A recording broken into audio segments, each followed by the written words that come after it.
and one of the biggest races in the world, to put that much pressure on you to win this race today? I'm not sure how this idea came about, but I have an inkling. A phone call was received the other day in Franklin, Tennessee, at the home of our former colleague, Darrell Waltrip, who retired from broadcasting at the end of the 2019 season, asking him to fly to Palm Beach this morning and join President Trump on Air Force One on the ride up here to Daytona. So I would not be surprised if Darrell had a little hand in what we're about to see. Maybe he's giving him some tips down there about those high banks here at Daytona. And are the drivers excited about this? Well, here's Clint Boyer's radio. Can you still pace the field? Yeah. Love it. Gosh, it's awesome. You know, Mike, people ask me, do you miss it? You know, are you jealous of those competitors out there? Today, right now, I am. I would love to be in this Daytona 500 field out there competing today. This is just so special. Now, we know that at least 70 miles an hour is required to keep those cars up on the banking.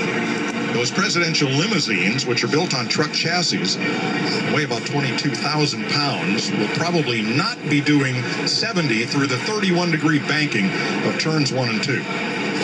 But we'll stay down on the apron. Now, you think when he finishes this lap, is he going to do a burnout? What kind of horsepower is underneath the hood of that car? Well, Jeff, our Fox graphic department came up with a comparison between the NASCAR Cup cars and what Secret Service calls the Beast, the presidential limousine, built by Cadillac on a truck chassis. But with Cadillac sheet metal, it's 2 feet longer than the Cup car. And it's a little heavier at 22,000 pounds. Horsepower and top speed is sufficient, but unknown. It's been estimated that those side windows are 5 inches thick of bulletproof glass, and that the sheet metal is some 8 inches thick, as it's fully armored.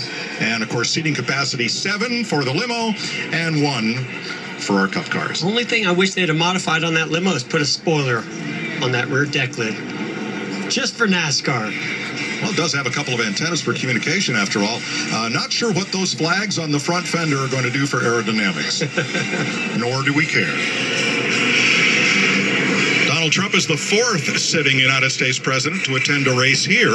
Ronald Reagan gave the command to start from Air Force One and was here when Richard Petty drove to his 200th victory over Cale Yarborough in a Firecracker 400.